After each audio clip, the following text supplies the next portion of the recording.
Hello friends, কেমন আছো তোমরা সবাই? আশা করছি ভালোই আছো। আমি আজকে বানাচ্ছি জিলিপি। তো এখানে দুই রকমের জিলিপি তৈরি করেছি আমি। একটা বানাবো মাসকলাইর ডাল দিয়ে আর একটা বানাবো ময়দা দিয়ে। তো চলো দেখে নিই। তো প্রথমে আমি মাসকলাইর ডালগুলোকে 2-3 ঘন্টা ভিজিয়ে রেখে মিক্সচার একদম মিহি পেস্ট করে নিয়েছি। এখন এর মধ্যে দিয়ে দিচ্ছি 4 চামচ পরিমাণে চালের গুঁড়ো। তো চামচটা খুবই ছোট, তাই আমি 4 চামচ দিচ্ছি। যেহেতু চালের গুঁড়ো দেওয়ার পর মাসকলাইর ডালটা একটু ঘন হয়ে গেছে, তো সামান্য পরিমাণ জল দিয়ে আমি এটাকে সুন্দর করে ফেটিয়ে নিচ্ছি। আর ফেটাতে ফেটাতে ডালটা একদম হালকা হয়ে আসবে, তখনই আমি এটাকে রেখে দেবো। আর ফেটানো যে সামান্য পরিমাণ আমি এখানে লবণ দিয়েছি। তো ফেটানো হয়ে গেছে, এখন আমি দিয়ে দিব ইনো।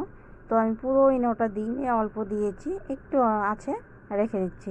ইনোটা দিয়ে আর কিছুক্ষণ ফেটিয়ে নিয়ে আমি এখন ঢাকা দিয়ে রেখে দেবো। দেখো ইনোটাকে ভালো করে মিশিয়ে নিচ্ছি। ইনোটা দেওয়া মাত্রই কি সুন্দর ফুলে একদম উপরে উঠে গেছে দেখো। তো ফেটানো এখন হয়ে গেছে। এখন আমি এটাকে একটু ঢাকা দিয়ে রেখে আমি এদিকে শিরাটা তৈরি করে নিচ্ছি।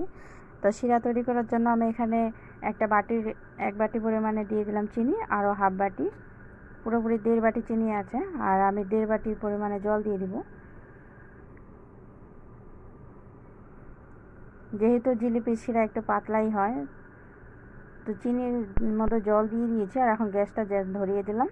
আর দিয়ে দিব একটা এলাচটাকে ফাটিয়ে দিয়েছি, একটু সেন্ট, সুন্দর একটা ফ্লেভার আসবে।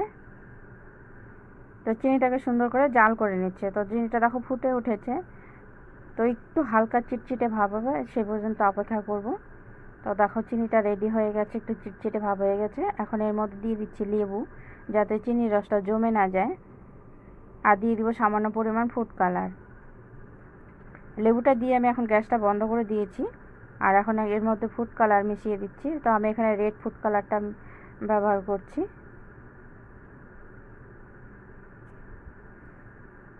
আর এখানে যে আমি বেটারটা আমি ঢাকা দিয়ে রেখেছিলাম, একটু নাড়াচাড়া করে নিয়ে এখন আমি বোতল নিয়েছি একটা প্লাস্টিকের।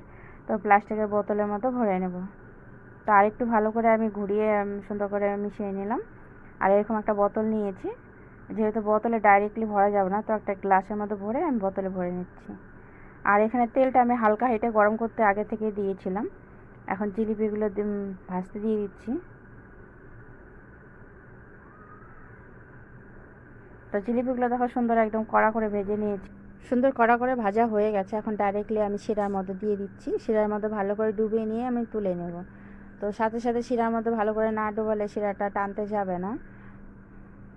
তো দেখো আমি তুলে নিয়েছি। এটা হচ্ছে মাসকলাইর ডালের জিলিপি। আর পাশে এটা আমি তৈরি করেছি ময়দা দিয়ে। কোনটা কীরকম হয়েছে অবশ্যই জানাবে। আর খেতে কিন্তু ভীষণই ভালো হয়েছে।